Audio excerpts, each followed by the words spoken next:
I've got the insider secrets that can actually help you get your ex back. And trust me, this fucking works. This is the Lion's Den. I'm Edison. And I'm Darren. Did you know that over 50% of relationships end up failing? But have you ever stopped to think about why this happens? And what if I told you that understanding these very reasons can actually help you win your ex back? Let's dive into this. I want to make this video very brief. I want to go over the things that you can do to win your ex back. And most importantly, we want to also uncover why your relationship failed to begin with, so you know how to avoid it in the future. So first and foremost, the very first thing I want to mention is the first step towards getting your ex back. And that's going to be self-reflection and personal development. So basically understanding what you did wrong, taking accountability, improving yourself. These are all going to go hand in hand when it comes to getting that person back in your life if you truly want your ex back. Now, first of all, when it comes to self-reflection, here's the most important thing worth noting. Self-reflection is not just thinking about what you did wrong, but self-reflection is also you understanding whether or not this person that you're trying to get back is worth having back in your life. Are you holding on to the 30% of positive memories and disregarding the 70% of negativity and bad times? And do you think because 30% of your relationship was blissful, peaceful, and enjoyable, that accounts for the 70% of toxicity and pain that you overcame throughout the entirety of the relationship? If that's the case scenario, then ask yourself, is it really worth going back into a relationship that you tried so hard to get out of? Is it really worth getting back into a relationship that you tried so fucking hard to get out of for so long? Really ask yourself that question before you start reflecting on the good moments of that previously toxic relationship and convince yourself that the relationship was good to you. Because then you start to question, well, maybe I did something wrong. Well, maybe I was the problem. Well, maybe I was to blame. Maybe I was the crazy one. But think about it. Is it really you? Or did you feel like you were crazy because of your partner? Did you feel like you were crazy because of your relationship? Were you losing your fucking sanity in this relationship? And if you were, then why would you try to go back into it? Why would you try to return to a place that caused you pain? And now one thing I will mention about that too is a lot of you are going back into relationships that cause you so much pain. And it's because of the fact that you thought for a second at the beginning of the relationship that this was actually love. And then throughout the entirety of the relationship, you started to believe that you were crazy.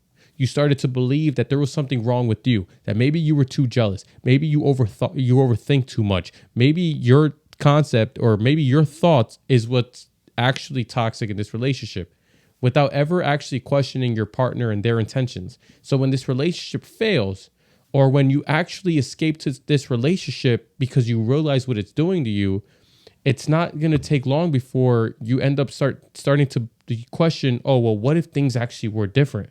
Well, what if my partner actually does change?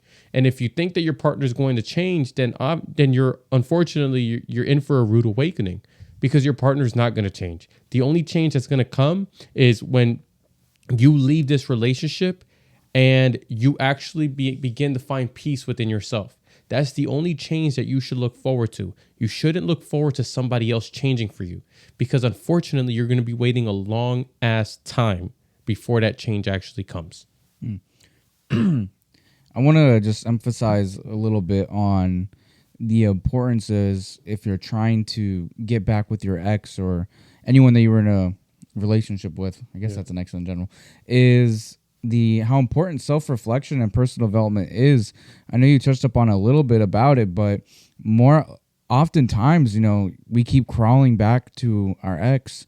We keep going back to this person that mistreated us because in a way, despite how bad they treated you, despite how miserable they made you feel, you keep coming back because they made you feel loved in the same way. And it's a weird feeling when the person that you love can make you feel so shitty about yourself, but at the same time can uplift you. At some point, you need to learn how to love yourself. And how can you love yourself if you never worked on yourself? And maybe you keep going back to this relationship because they make you feel loved when you can't love yourself. So once you learn how to love yourself, you start going to the gym, you feel good about yourself, you look in the mirror and you're happy. Maybe you're not going to go back to them and crave their attention, crave their approval, crave anything from them, because you're going to get that from yourself. So maybe you don't even need to go back to your ex because you found that way to love yourself. You see, a lot of people stay in and crave these toxic relationships because that's all they were used to. That's what they got accustomed to growing up. They had a very toxic relationship with their parents. Their parents neglected them. Their parents abused them. Maybe they were abused by another family member. So they think that this harm that they're in front of, this harm that they subject themselves to, is normal. They think that this is a part of life that they have to experience and be okay with. Because in the past, when they were younger, or when things were different, they experienced a level of pain that was so severe to the point where they had to convince themselves that this is normal to stop themselves from feeling hurt, to stop themselves from feeling miserable and pain. But the problem is, because they convinced themselves that this was normal, they accept this behavior from people that they're meeting. They accept this behavior from people that they're giving their heart and their soul to. They accept this level of pain and mistreatment from somebody that is not worth all of your stress. But the reason they do this is because they had a toxic relationship with their family. They had a toxic relationship with their parents. So now that they have a toxic relationship with another person, they think, oh, this is how things are supposed to be. And this is how things are supposed to be for me because this is all I've modeled growing up. I'm not worthy of love. I've never been worthy of love. They believe they've never been worthy of love because from the moment they were a little fucking kid, their own parents neglected them and their own parents made them feel like they had to work really fucking hard in order to receive their love. And that's the unfortunate reality for a lot of people. So this is where self-reflection is going to come into play. What is your reason? What is your why behind getting back with your ex? And is it truly worth your suffering if it was a toxic relationship? And if it wasn't a toxic relationship, then here's what I will say. If your relationship failed because of you, if your relationship genuinely failed because you mistreated your partner, you did something stupid, you fucking decided to have a night out with the guys, you got drunk, you got fucked up, and because of that, you did something unfaithful to your partner and they left you because of it. Truly dig deep, develop this mindset of introspection, and start wondering, what did I do wrong and how can I change it? How can I avoid this from occurring in the future? So avoid pain for my partner and avoid pain for myself. Because in the time being, you didn't think about it as something that could potentially cause you pain. But down the line, when you realize that you lost someone that genuinely loved you, when you lost the one person that you can truly confide in and actually trust, now in your mind, you're like, how do I get this person back? So you went from thinking you weren't going to be in pain to actually being in the worst pain of all, which is regret. Because now you regret all of the decisions you made that caused you to lose this person. So now if you're in that position, ask yourself, what can I do differently that's going to prevent this from happening in the future? Truly sit down and question this. Question your friends. Did my friends encourage my actions? And if they did, maybe separating yourselves from them is the first step towards achieving what you want to achieve, which is gaining the one person back that you truly loved and that truly loved you.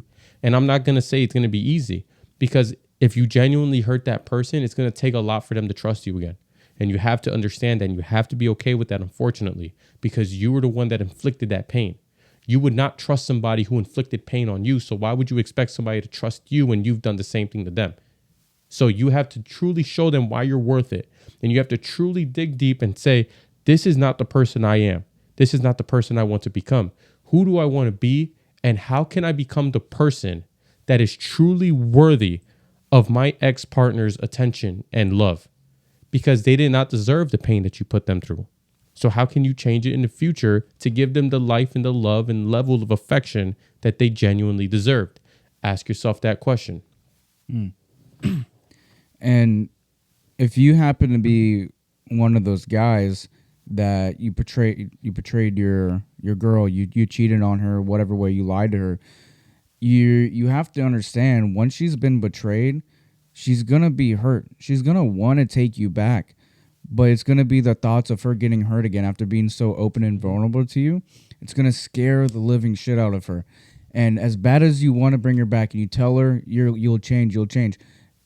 Deep down, she wants to believe you, but she can't. She's gonna want to believe you. She wants to believe with all her heart, but she's not gonna be able to. So if you're actually serious about changing for her, you're going to have to put up with it. She's going to not trust you. She's going to want you to be open with her. She's going to want to see your location. She's going to want you to be open about your text messages. She's going to question everything you do. But if you truly love her, you're going to change and you're going to be open to her about everything.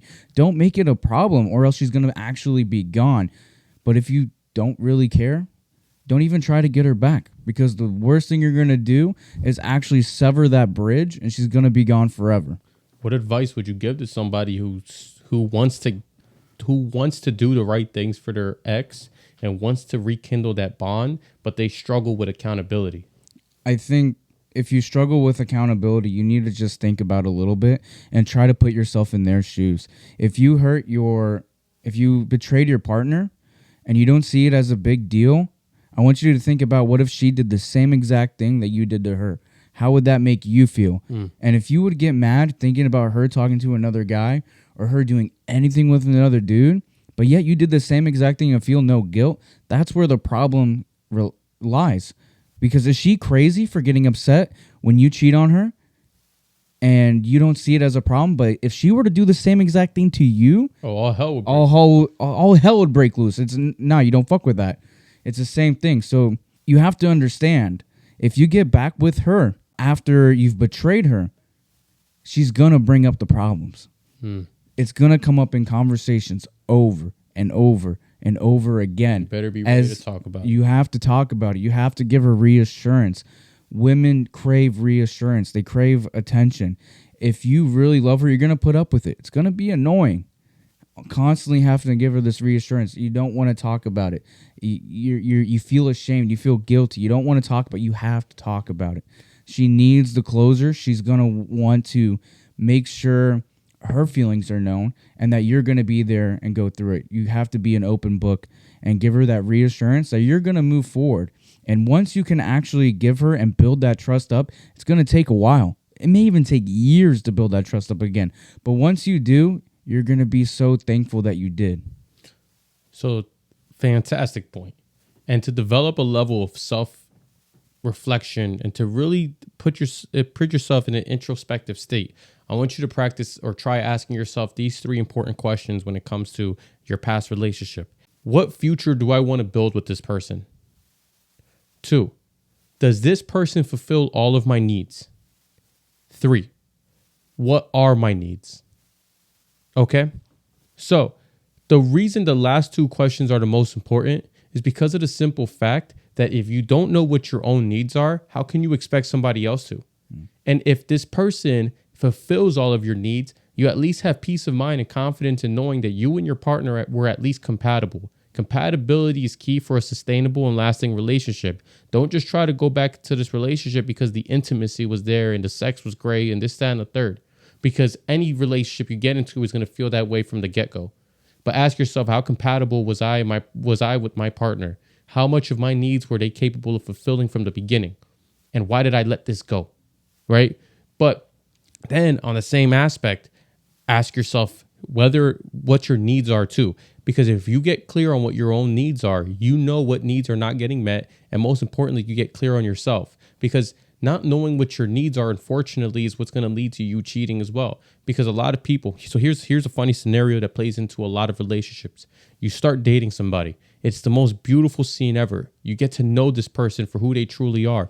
It's constantly exciting because you feel like you learn something new about this person every single day. There's a lot of excitement. The sex is amazing. Everything is great. It's hard to compete with this feeling, right? Time goes on, 6 months, years pass, boom, you know this person now. Now the relationship seems like it's almost becoming stagnant, like it's becoming boring. And it's because you're not learning about this person. You're not as excited to get to know this person anymore. So you think that the relationship is failing. So what ends up happening is you end up meeting somebody else. And now all of a sudden you get excited about another person because you get to know so much about them. Or you guys always have shit to talk about. Oh, this person makes you feel a certain way that you haven't felt in a long time. So then you end up cheating on your partner with this other person because you feel like there was a part of you missing that this person fulfilled for you. But what you fail to realize is that the same thing that happened with your partner that you just cheated on is going to happen with the other person. And the reason being is because at the beginning of every single fucking relationship, you're getting to know this person. And whenever you get to know somebody, it's always exciting. You're always going to feel those butterflies in your stomach. You're always going to feel these little emotions and these feelings that are going to make you think that this person is the one. But then over time, what truly tells you whether or not a relationship will last is how well you and your partner can get to know each other and formulate a bond even past this stage. That's where the true sustainability with the relationship and the compatibility comes into play. And that's the most important thing. Now, secondly, the second step towards getting your ex back is going to be you need to, and this is the most important thing out of all of this. Well, this is one of the most important things. The third step is going to be the most important one, so stay tuned for that. The second thing will be remove your unhealthy habits in your relationships, AKA, in other words, stop being toxic.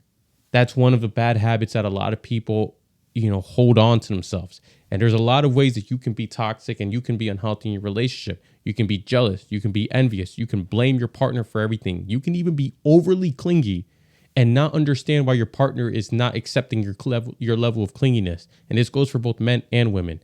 And I'm sure you could shed a little bit of light on that, Darren. The first one I want to talk about is probably one of the most confusing feelings you're going to have in a relationship. And it's a needed feeling, but it has to be managed or it can go out of control. And that's going to be jealousy. You get jealous of another person because you're wanting your partner's attention. You don't want anyone else to receive their attention, and you want it all. However, just like there's jealousy, you need to have trust in them. They play hand in hand together. If you're getting overly jealous and you have no trust in your partner, that leads to a toxic outbreak. It's okay to be jealous. It maybe even be flattering to your partner that you are a little bit jealous because it shows that you care. If you don't trust them, and then it's going to spiral out of control and it's going to become a toxic mess. You need to be able to trust your partner. They're with you for a reason. If they didn't like you, if they didn't see a possible future with you, why would they be there with you? You have to trust them. When they go out with their friends, you have to trust they're not going to cheat on you. And if you don't have that trust, that's the quickest way your relationship is going to fail. With no trust, a relationship is built by two. You have to trust the other person, because if you don't trust the other person, you're constantly going to be overthinking. You're constantly going to be thinking about all the what if scenarios, and you're going to drive yourself to a point where you're going to destroy your own relationship when there was no need for it. That's true, and you have yourself to blame for it. Now, can you talk a little bit about one of the points that I mentioned, which was blaming? Do you think that there is a significant problem with men blaming their women or vice versa, women blaming their men? And what do you notice as being the most common issue within the topic of blame? And what would be your advice to change it or fix it?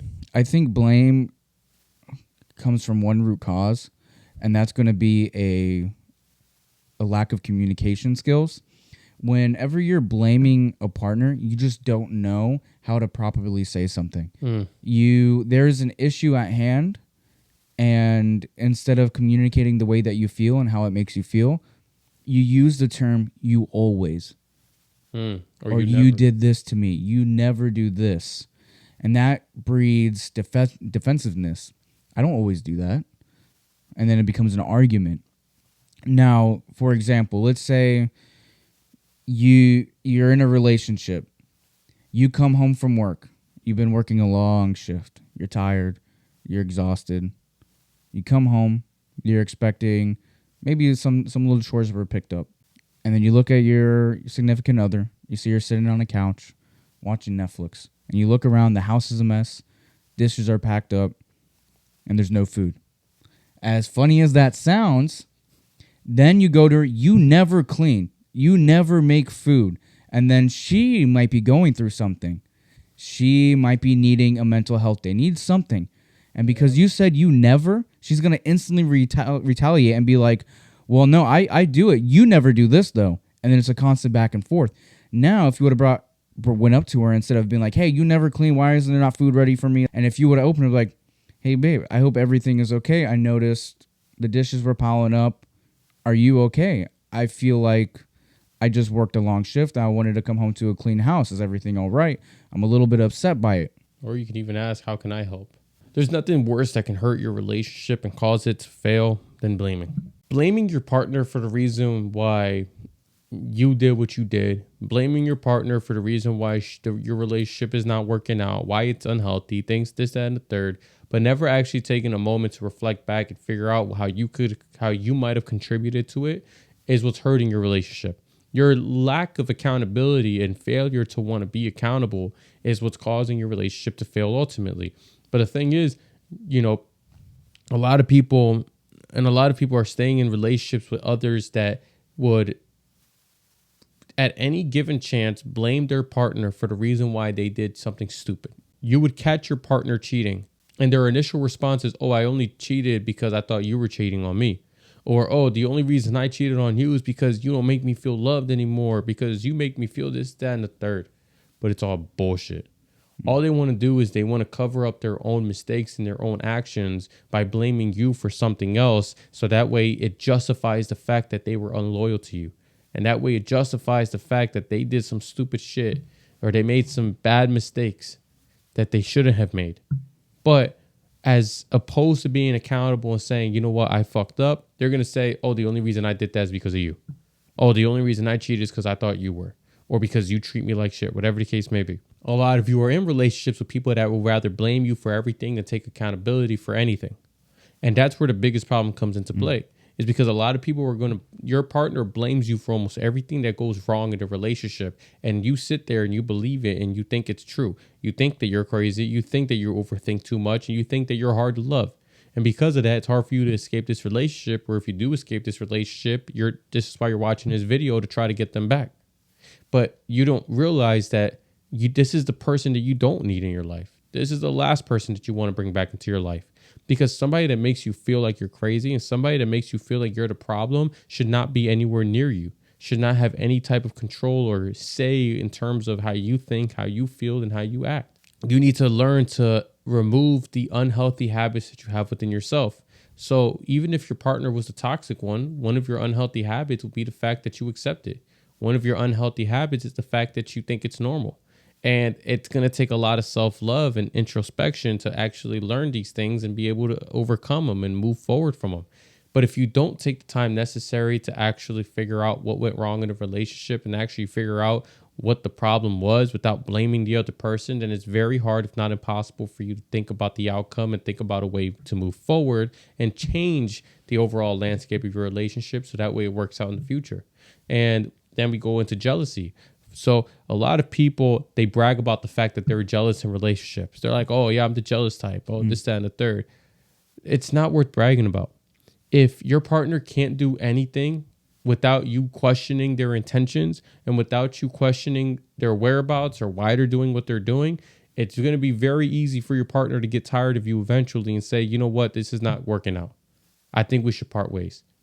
Because nobody wants to constantly be in a relationship where they're being accused for a crime they didn't commit. Nobody wants to constantly have to feel like they need to stand trial against their own partner because their partner is accusing them of doing something that they have no proof of, and most importantly, that their partner never actually did. Imagine coming home from a long day of work and you had to pick up extra hours, and the first thing your partner asks you is, why the hell are you coming home late? Oh, you weren't at work. Be honest with me. What were you doing? Who were you talking to? Who were you fucking around with? Would you feel like your partner genuinely loves you and cares about you? Or would you just feel like your partner's trying to find every single reason to pin something on you? So that way they could say, you see, I knew you were fucked up. I knew you weren't perfect. I knew there was something wrong with you. Some people make it their mission to find the bad in you. And that's where most relationships fail is, you have a partner that's going to be jealous. You have a partner that constantly accuses you of doing things that you haven't done. Yet you sit there and you accept this as something that's normal. You sit there and you think that jealousy in a relationship is normal. And to an extent, jealousy is okay. To an extent, wanting to protect your partner is also okay. But when you get overprotective and when you get overjealous, that's when the issues actually come to light. Because if you can't do anything without your partner questioning you, then you're not in love. You're in jail. It's simple. I'm sorry. There's no better way to put it. You're not in love. You're literally sitting in a prison cell with your partner. And your partner is the prison guard that lets you in and out whenever they want to. Whenever they feel like you've been on good behavior, they let you out. But whenever they feel like you're doing something or you're up to no good, they put you right back into this cell. And they say, all right, until I figure out what you're doing wrong, I'm going to be constantly monitoring you and watching you. Your relationship is a prison. Your relationship is a fucking prison. And you're sitting in a jail cell, fucking waiting for your partner to come up to your cell and say, okay, you've been rewarded for good behavior. You can now step out and be free for a little bit. But then as soon as they suspect that you're doing something wrong or you're doing something that goes against their beliefs or what they want for you, they put you right back into this cell and say, oh, I can't trust you. Oh, this is why I have trust issues because of you. Oh, you're crazy. I hope you understand that you're hard to love. Nobody's going to love you the way I do. And not only does this become a prison in your relationship, it becomes a prison in your mind, because then you start to believe all this bullshit and you start to believe, well, maybe I am hard to love. Maybe nobody is going to love me the way this person is. And guess what? You knowingly sit your ass down and you happily stay in this form of jail that you're currently enduring because you think that this is normal and because your partner has convinced you that nobody's going to love you. And that's where the unhealthy habits come into play. That's where accepting toxicity in your relationship also comes into play. Do you really want to get back with your ex? Like, genuinely think about it. I want you to think about this. I want you to not only think about the positive moments in your relationship, but I also want you to think about the negative moments in your relationship. And tell me, when you think about the negative moments in your relationship, and I want you to genuinely think about it, don't try to sugarcoat shit. This majority of your relationship is negative. And when you think about the negativity, does it almost bring this trauma back to you where you're like, oh my God, like, wow, I would hate to relive that. And if that's the case scenario, if you find yourself saying, I would hate to relive this moment, don't get back with your ex. Because I can 99.9% guarantee you're going to relive that moment at some point. It might not be soon, but it'll be eventual. And one question I want to ask you too, before we move forward, is I want to talk about the clinginess. Earlier, you had mentioned a good point about things like within blaming, things of that nature. Yeah. Now, let me ask you this. I want to also get your perspective when it comes to a clingy partner. Do you think a clingy partner has to change their ways if they want their ex back? And what do you think the problem is with being overly clingy in a relationship? I think being overly clingy, it's sweet at first, but the main issue with overly clingy people is they have issues of being deeply insecure. And when you're deeply insecure, you're going to start accusing your partner of cheating. And if you're constantly over clingy, you always want their attention. You're going to be like, why aren't you texting me back while you're at work? Why aren't you texting me back when you're out with your friends? I want you to call me. I want you to text me. And the other person is going to feel super bombarded and overwhelmed. And when there isn't enough space in a relationship, how can it grow? When you're constantly confined to each other and there is no space, how can you grow? Being able to miss your partner and not be in communication with your partner, it's a beautiful thing because you end up realizing how much you actually love this person when you miss them. But if you're constantly talking 24/7, one, conversations are going to become very stale faster because you guys are always talking. You have nothing to talk about. And then you're like, oh, you guys don't love me anymore. We have nothing good to talk about. But it's because you're talking 24/7. You're constantly texting each other. You don't know what it's like to miss each other. You don't know how to have meaningful conversations anymore because you're always talking. And I think if you want to get your ex back and they left you because you were clingy, you need to just focus on yourself and figure out the root cause on why you're so afraid to not be around them. Was there something that happened in your childhood where you depend on someone being there and giving you constant reassurance to feel satisfied? You may even have to overcome some childhood trauma. Where did your parents abandon you? Do you have fear of being left alone because your parents were never there to comfort you when you were a child? And that's going to be one of the hardest things to overcome, is facing yourself in the mirror, looking at your inner child and saying, it's okay if I'm alone. What I went through, what we went through when we were younger, we didn't deserve it. But it doesn't have to be that way right now. Even though it may be hard and you're going to be crying on the inside because your child never got to properly heal. But you can't heal if you depend on them to fix your wound. You need to take your time out to heal on your own and become a better person. When it comes to the blaming, it's easy to blame other people. It's easy to blame all of your exes for the reason why your relationship failed. And I know you may want to get back with them, but you're blaming them and everything that they did. But have you ever took a step back and thought about what did you do in that relationship? If all of your relationships are failing the same exact way, it's because of you. If all of your relationships are failing because of trust issues or because she's crazy, what did you do to make them all feel that way? You want to get back your ex. You miss her. You love her. She was the perfect one for you. But maybe she was the one that you were meant to lose. Maybe you were supposed to lose her so that way you can actually be better for the next one. Guys, we're at 1,000 subscribers as of today. I want to thank every single one of you for supporting our channel and for being a part of this journey. This literally means a lot to us.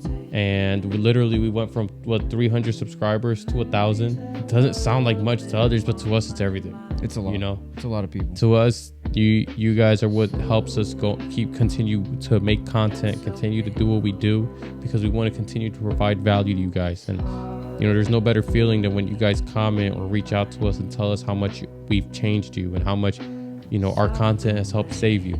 And that's ultimately our end goal here. So thank you. I think one of the most moving things is when you guys share your personal stories in the comments. It's very, very touching and emotional. So, last but not least, if you're looking to get back with your ex and rekindle that bond that was once there, if it was healthy for you, if after all of this, after hearing everything we've said, you're like, you know what, that doesn't sound like my relationship. My relationship was very healthy. I just made a big mistake. Or maybe I just thought it was too soon and I was scared of commitment, so I left them, but now I realized that they were the one. Then one thing I will tell you is to get your ex back or to get back with that person that you love genuinely and deeply. You need to demonstrate this change not through your words, but through action. So demonstrate change through action, because your action will tell your partner or your ex-partner whether or not you're actually being serious. Because when you try to rekindle that bond, there's going to be two questions that come up into their mind. The first question they're going to ask is, what's different this time? And then the second question they're going to ask is, are you fucking around or are you serious? And the only way they're going to know whether or not you're serious is through your actions. You know, you could say whatever the fuck you want. You can be amazing with your words. You can be good with your words. But if you don't act behind it, it's very easy for your partner to be like, you know what? You were the same exact way. You're exactly what I thought you were. Sayonara. I think you forgot a third question that's very important. Is they're going to say, how do I know if I'm not going to get hurt again? And how do I know I'm not wasting my time? Exactly. So there's 4 questions. Right? God damn. There's a lot of questions. And you got to be prepared to answer all of them. You have to demonstrate this change through your actions. Because it's going to be very fucking easy for you to look your partner in the eyes and say, I promise I'll change for you. I promise I'll do better. I promise I'll be better. I promise I'll change this, and that. I was always this way, and that way. But I promise I'm different now. I promise. I look myself in the mirror and I affirm myself that I'm not going to be the same person that you left. And then they start dating you, and then a couple months go by, and you can't even fucking maintain this facade that you put on. And then you realize that, you know, the whole time you were living a lie. And that you truly are that piece of shit person or that fucked up person that hurt her the first time. You know, it's tiring. It weighs a lot on your soul. It's very tiring and exhausting whenever you do take back an ex and they say that they're going to change. They say they're going to be more affectionate. They say they're going to give you reasons to trust them again, just for right around the corner for all of it to be bullshit. And they say, no, I promise this time I will. I promise this time I will. It gets tiring. If you are always telling your significant other that you're going to change, but you never do, don't even expect them to go back with you. Even though you want to get back with them so bad, you can change. You can follow all these steps and become a better person, but they're just going to be so drained just from the thought of you. Just thinking about you is going to be draining for them. And if you really love them and you want them to be happy, just stay away. To demonstrate your change through actions, first of all, you have to make sure you do first step 1 and 2 that we discussed properly. You have to actually dive deep into your own psyche and wonder what you're not doing right, what you're doing wrong, what you did to fuck up, what you did that wasn't fucked up. Oh, and at the same time, you also have to question whether or not you genuinely want a relationship with this person again. And if everything that we've told you and everything that we've asked you, you were able to answer honestly, and everything seems to point at the direction of this person being the love of your life, then that's where true change needs to start being implemented. So first and foremost, I would say to demonstrate change through action instead of your words, the most important thing that you need to do is make sure that if you're saying something, you genuinely mean it. And the best way to know whether or not you genuinely mean what you're saying is if you catch yourself saying something to your partner because you think it's the right thing to say, stop.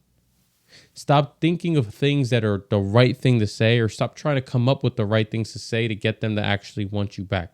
Stop trying to tell them what they want to hear, thinking it's going to increase your odds and the likelihood of you guys rekindling that bond and becoming a thing again. And if you don't believe the words that come out your own fucking mouth, don't expect your partner to.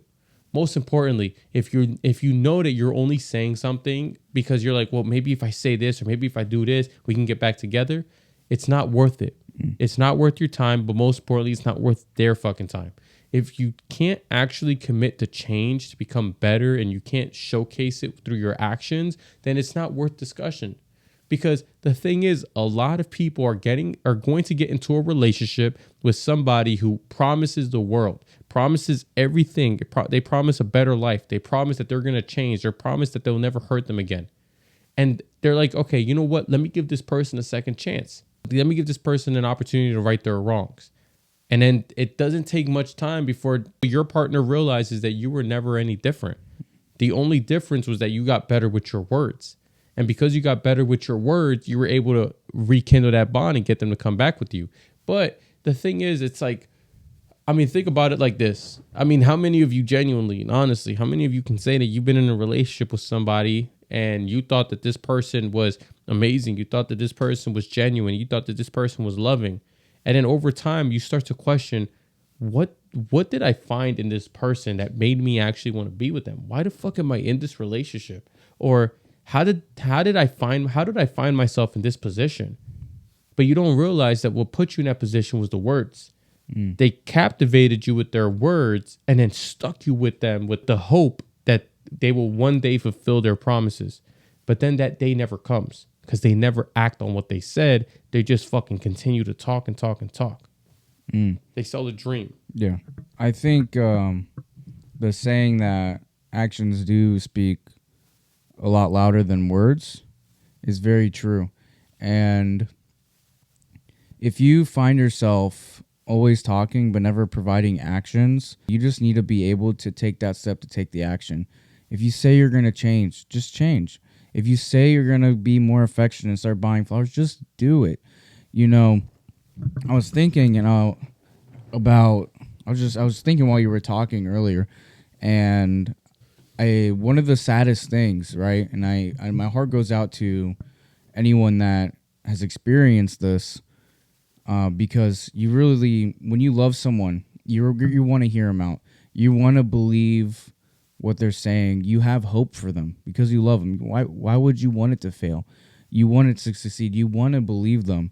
And I think one of the saddest things is, and if you want to get your ex back, you have to start committing to what you say. You say that you need her, but yet she feels like an option. You say that you love her, yet she feels alone. You say that you're going to be more affectionate, but she feels like more of a friend. You say you're going to change, but yet all she sees is the same pattern from before. She may want to give you a chance. She may give you that opportunity to win her back, or he may give you the opportunity to win him back. It can go vice versa. You're just going to mess it up again. But there's only one thing for certain, is that nothing will change in your life, and you will constantly feel like all your relationships fail if you don't do something. I agree 100%. That's the unspoken truth that a lot of people aren't realizing is, in order to demonstrate change through your actions, you got to think about your past promises and whether or not you've lived up to them. So you know whether or not you have a habit of just being all talk. Because if you have a tendency of telling your partner that you're going to improve and you're going to be better and you're going to do this and you're going to help them more, you're going to be more affectionate, yet time and time again, you notice that you actually don't fulfill those promises and you're right back to promising them the same shit over and over again, then there's a likelihood that you don't fulfill anything that you tell them and that you don't actually act on your own words and your own promises. And if you notice that this is a reoccurring issue, you have to figure out how to stop it from reoccurring. Because if it continues to happen over and over again, it's not a mistake, it's a bad habit.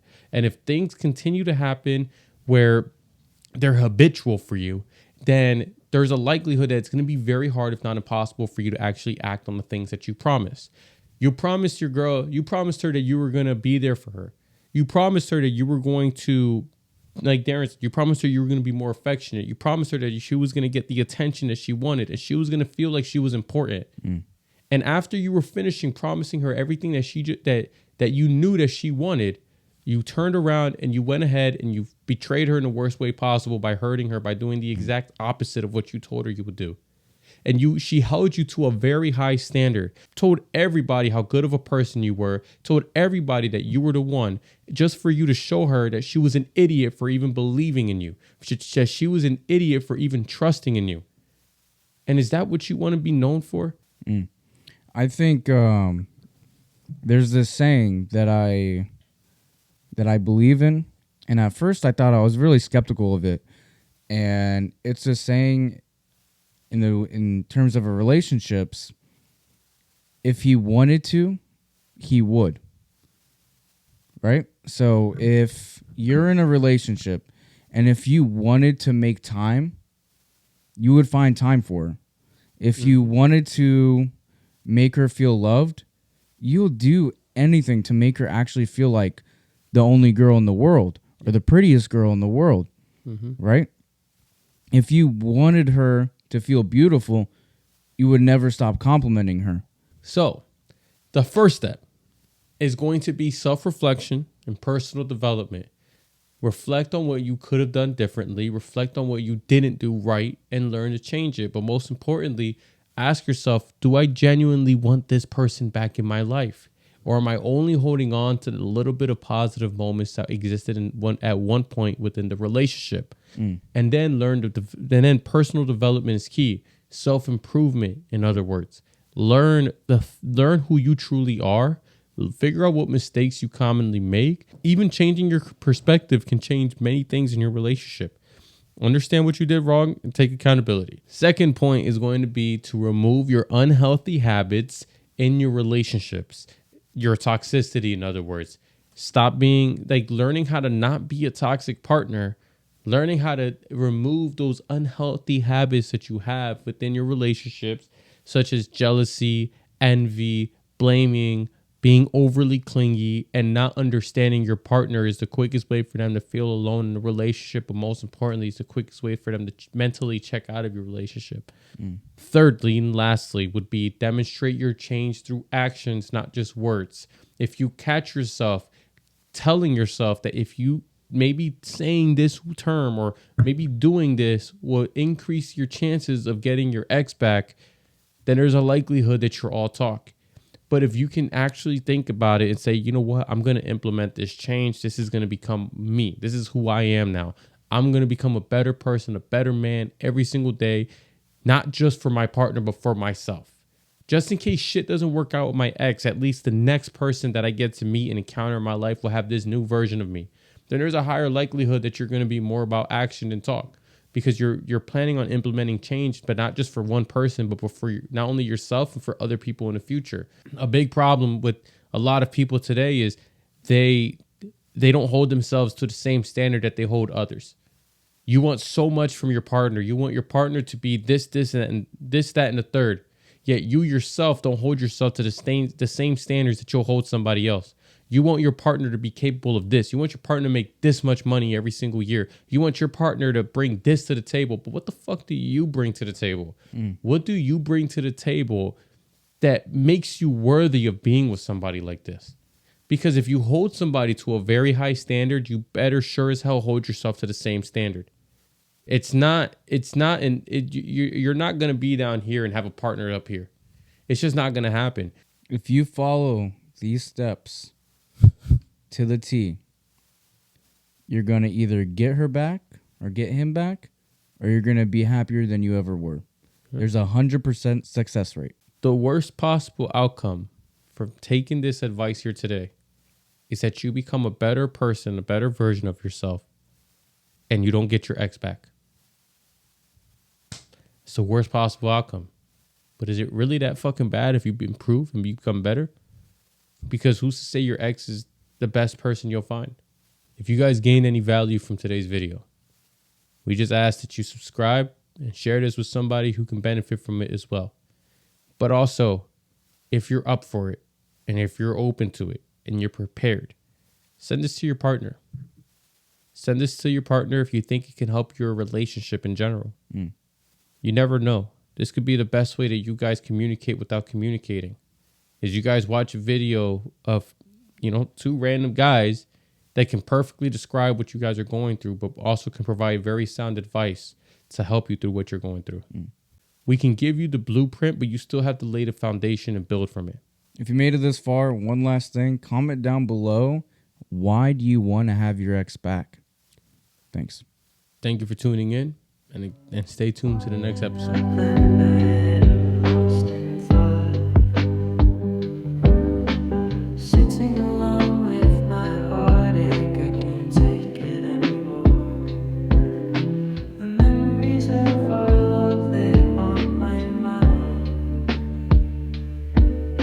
So